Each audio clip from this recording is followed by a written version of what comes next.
Guys, today we're going to be talking about lockout tagout. This is another one that will keep you alive, okay? How often should we be using our lockout tagout kits? Every single day. We do not work on live panels.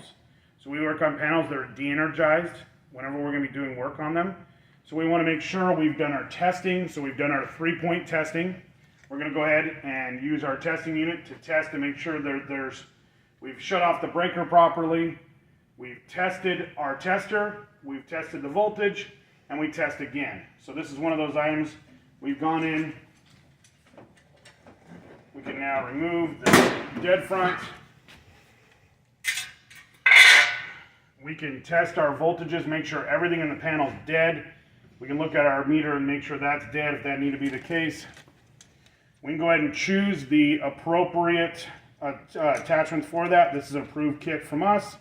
Again, this is a review, not a class. We're not telling you to go use this and then now you're an electrician. No, it is for review only. So it comes with a lock.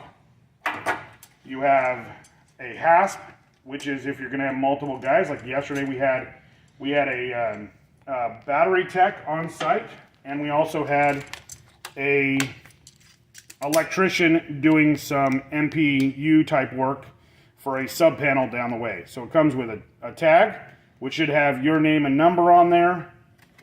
You want your, we have 2 different types of attaching points here, which work real good for about 99.9% of every panel that's out there. I've used them on just about everything, and your lock. So the first one we'll use up here on this top guide, kind of showing you both of them. They kind of work, like I said, for just about everything. We're going to go ahead, and it has a groove here, so we want to flip the groove towards the off side. So we want to make sure the breaker's off, it's been tested, everything's good to go. We're going to go ahead and set it on there. We're going to take our finger tighten down the screw here, and we're going to push. So it's this guy right here. It has a screwdriver attachment in there. It is not meant to be screwed down tight when you put it on. That's to help remove it in case it gets stuck. When we push it over, it will tighten. Okay, then we can go ahead and install our hasp. If we have multiple people working, since we only have just me right now, we're going to go ahead and take our tag. I always put the tag facing in towards the panel in case there's any problems with that. And I can take my lock it in there, pull out my key, put this in my pocket. There's only be 1 key per lock, and we're good to go. For right here, I can go ahead and unlock it, take it off here. Again, keep dropping this little card. And then we can show you the other version I have here. So I have another version here. These guys are really great. They have a hook that actually allows them to be hooked on. So you open them all the way up. You're just going to keep unscrewing here until we can get it around the lock. We get it on there. We're going to go ahead and tighten it down. Again, we've already said that everything's off. We're just going to be working on maybe an inverter and the panel over. So the downstream side is what we always want to have. So if we're going to be working on this breaker, we want the main breaker to be off. If we're going to be working in an inverter down the way, we want to make sure this guy is off. Doesn't have to be, you don't have to crush that sucker on there.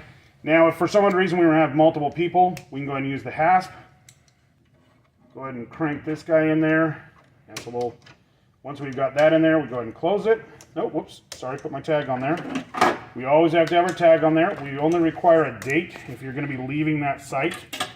So go ahead and lock her out. Take our key, and we're safe to work in that panel or that downstream inverter. Now, the nice thing about our system is it does allow you to have just the lock. So if you're not going to lock out a breaker, there's no way to do it. You can lock out the door or a disconnect or a DC disconnect just with the lock and a tag. So, as always, guys, have a great day. Use your lockout tagout kits. It does prevent you from bumping them back on. It does prevent you from having somebody else turn the power back on when you're not watching. And if you do have multiple people there, put multiple tags on there. Like I said, we had a couple guys that were working yesterday. One of them's doing the sub panel in another room. One of them's doing the batteries in the garage. They can't see each other. It allows them to be able to lock out the system for both of them when both the work's done. Let's say the electrician's done, he comes over there, takes off his lock, and he goes, oh crap, I can't turn the thing back on to check it. until the other gentleman or lady has taken their lock off and then allows them to be able to do that. It is a huge advantage in keeping you guys safe. So please use them, guys.